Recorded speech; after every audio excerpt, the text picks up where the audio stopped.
நீ என்ன பெரிய கொம்பனா என்ற கேள்வி இவருக்கு பின் வந்ததாகவே இருந்திருக்க வேண்டும். கொம்பன் கொம்பனாகத்தான் வாழ்ந்தார். கொம்பனின் சரித்திரம் 25/6/1933 தூத்துக்குடியில் சு. முத்தையா கோனார் ஈன முத்தம்மாள் தம்பதியருக்கு மகனாக பிறந்தார். தந்தையார் பிறந்த ஊர் மணியாச்சி அருகே உள்ள பாறைக்குட்டம்.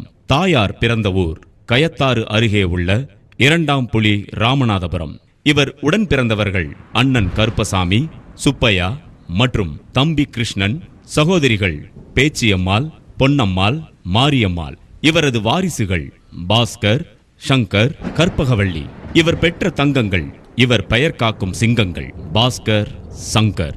2ஆம் உலகப்போர் காலகட்டத்தில் பாதுகாப்பு கருதி இவருடைய சிறு வயதில் தனது தாயாரின் சொந்த ஊரான கயத்தாருக்கு பெற்றோர்களால் அழைத்துச் செல்லப்பட்டார். சில காலம் கழித்து மீண்டும் தூத்துக்குடியில் தன் இளமை பருவத்தை தொடங்கினார்.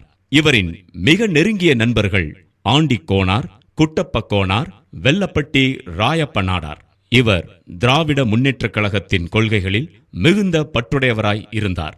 இவர் தூத்துக்குடியில் திராவிட முன்னேற்றக் கழகத்தை முழு மூச்சாக வளர்த்தெடுத்து அதற்காக தன் இன்னுயிரையும் இழந்த திரு KVK சாமி அவர்களின் நம்பிக்கைக்கும் விசுவாசத்திற்கும் உரிய வலதுகரமாகவும் திராவிட முன்னேற்றக் கழகத்தின் தீவிர தொண்டராகவும் இருந்தார். அக்காலகட்டத்தில் இவர் மீது போலீசாரால் பல வழக்குகள் தொடுக்கப்பட்டன. திமுகவிற்காக மிசா காலங்களையும் கழித்தார். திரு வைகோ, திரு MR ராதா, திரு SSR, திரு ஆற்காடு வீராசாமி போன்றவர்கள் இவரிடம் மிகவும் நெருக்கமாக இருந்தார்கள். தலைவர் கருணாநிதி அவர்கள் எழுதிய நெஞ்சுக்கு நீதி என்ற புத்தகத்தில் இவரை பற்றி எழுதிய வரிகள் இருக்கின்றது. கருணாநிதி அவர்கள் தூத்துக்குடியில் சொற்பொழிவாற்றும் போதெல்லாம் மிசா கொம்பன் என்று அவருக்கு புகழாரம் சூட்டுவார். கள்ளக்குடி போராட்டத்தின் போது தூத்துக்குடியில் நடந்த ரயில் மறியலில் இவரது வலது முழங்காலுக்கு கீழ் துப்பாக்கி குண்டின் ரவை சிதறிய காயம் உள்ளது. இவர் திமுக தலைவராகிய ஐயா கருணாநிதி அவர்களிடமே படபடவென மனதில் பட்டதை பேசுபவர்.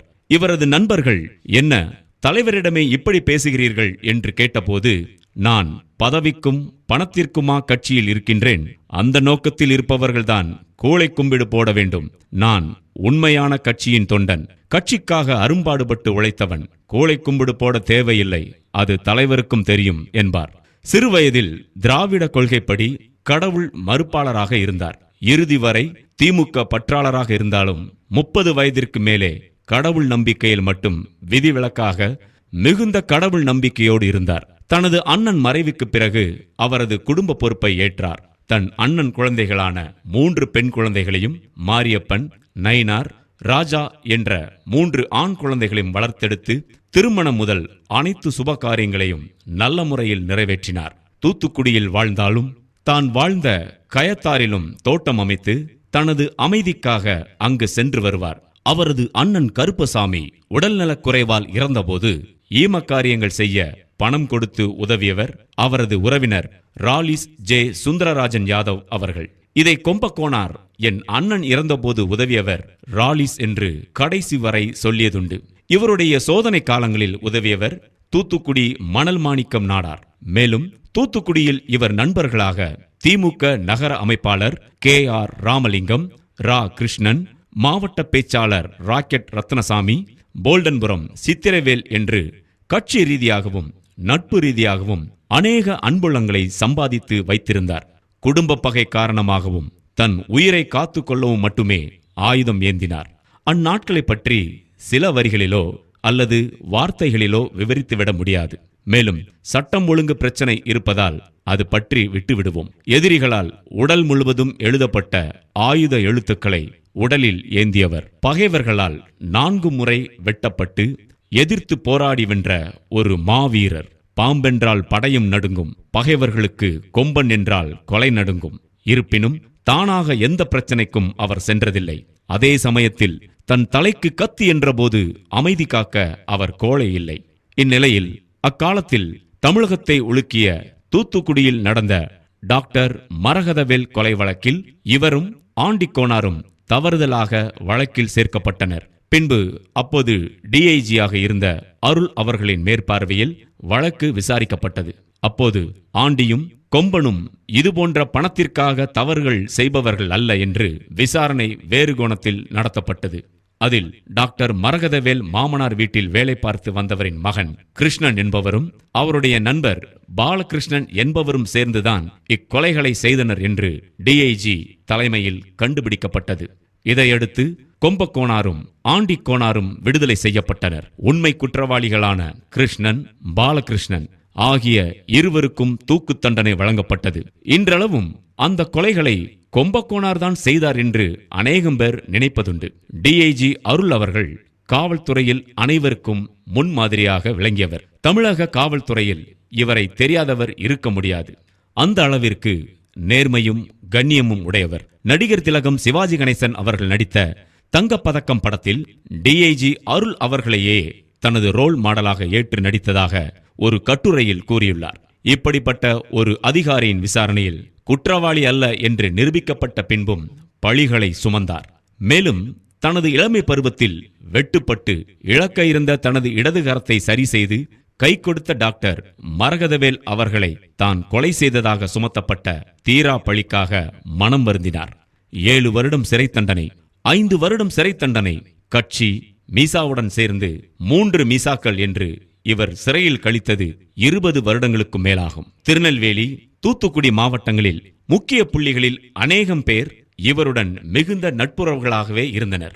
அனைத்து சமுதாய மக்களுடனும் நட்போடும் நல்லுறவோடும் வாழ்ந்து வந்தார். மிகவும் எளிமையானவர், அனைவரிடமும் சகஜமாக பழகக்கூடியவர். இவரது பால்ய வயது நண்பர் ஆசீர்வாத நாடார் என்பவர் தனது 85 வயதிலும் தன் நண்பனின் மறைவுக்காக மொட்டை போட்டுக் கொண்டார் என்பது இவர்களுடைய ஆழமான நட்பை வெளிப்படுத்தியது.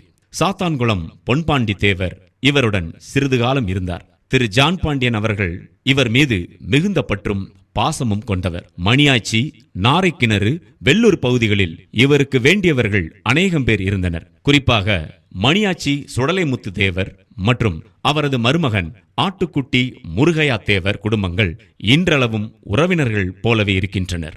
இவருக்கு மிகவும் பிடித்த நண்பர்களில் ஒருவர் திரு சேசு பர்னாந்து. அவர் ஆயுள் தண்டனை கழித்தவர். 1994 சென்னை ஹைகோர்ட்டைச் சேர்ந்த வக்கீல் புகழேந்தி யாதவ் என்பவர் இவருடைய வாழ்க்கை வரலாற்றை சினிமாவாக எடுக்க இவரது வாழ்க்கை கதையை கேட்டார். அதற்கு அவர், இப்போது வேண்டாம், சில சட்ட பிரச்சனைகளை சந்திக்க நேரிடும், மேலும் பலர் மனங்களை காயப்படுத்த நேரிடும், பின்னால் பார்த்துக் கொள்ளலாம் என்றார். மேலும் சிலர் இவரது கதையை படமாக்க ஆர்வம் கொண்டனர். அப்போதும் அவர் சொன்னது, என் காலத்திற்கு பிறகு பார்த்துக் கொள்ளலாம் என்பதே. ஒருமுறை கயத்தாரில் வைத்து இவர் வெட்டப்பட்டார். அவர் சுதாரித்து எதிர்த்த போது அவர்கள் ஓடிவிட்டனர். ஆனால் தலை, மார்பு, கழுத்து, காது, கை என அநேக இடங்களில் வெட்டுக்காயங்களில் இரத்தம் வழிந்தோடிய போதும் ஒரு கையில் சிகரெட்டை பிடித்துக்கொண்டு மறு கையில் தலையில் வழிந்தோடிய இரத்தத்தை குடிக்கவும் செய்தார். அப்போது அழுத அவர் உறவினர்களிடம், நான் என்ன செத்தா போய்விட்டேன், உயிரோடு தானே இருக்கின்றேன், பிறகு ஏன் அழுகிறீர்கள் என்று கேட்டார். இதை பார்த்த அங்குள்ள சுத்துப்பட்டி பெரியவர்கள், இவர் சாதாரண மனிதன் அல்ல, சாதாரண மனிதனால் இவ்வளவு இரத்தத்தை குடிக்க முடியாது, இவர் உடலுக்குள் சுடலை மாடசாமி உள்ளது என்று கூறினார்கள். இது போன்ற விஷயங்களை கயத்தாறு வட்டார மக்களிடம் கேட்டால் இன்றளவும் சொல்வார்கள். அவரை விட அவரது பெயரை மற்றவர்கள் லாப காரணத்திற்காக கூறி பலன் பெற்றதே அதிகம். சமுதாய ஆதரவோ உறவினர் ஆதரவோ இல்லாமல் தன்னந்தனியாக எத்தனையோ போராட்டங்களையும் இழப்புகளையும் கடந்து கத்தி எடுத்தவனுக்கு கத்தியால் தான் சாவு என்பதை மாற்றி அமைத்த மாவீரர் தனது 84வது வயதில் வயோதிக காரணத்தினால் இயற்கை எய்தினார். அம்மாவீரனுக்கு வீர வணக்கம். இப்பல சாதனைகளை படைத்த ஒருவர் நம் யாதவ சமுதாயத்தில் பிறந்து பரவலாக தமிழகம் முழுவதும் அறியப்பட்டிருந்தார் என்பது நம் யாதவ சமுதாயம் அனைவருக்கும் பெருமைக்குரிய விஷயம். ஐயா கும்பக்கோனார் குறித்த மேலும் பல சுவாரஸ்யமான வரலாறு சிறு சிறு கட்டுரைகளாக அவ்வப்போது வெளிவரும். அஞ்சா சிங்கத்தை எவனும் வெட்டி வீழ்த்தி விடவில்லை, எவனின் சதியிலும் மண்ணில் சாய்ந்து விடவில்லை, கத்தி எடுத்தவனுக்கு கத்தியால் தான் மரணம் என்பதை மாற்றி அமைத்த கொம்பன் கொம்பன் கொம்பனாகத்தான் வாழ்ந்தார்.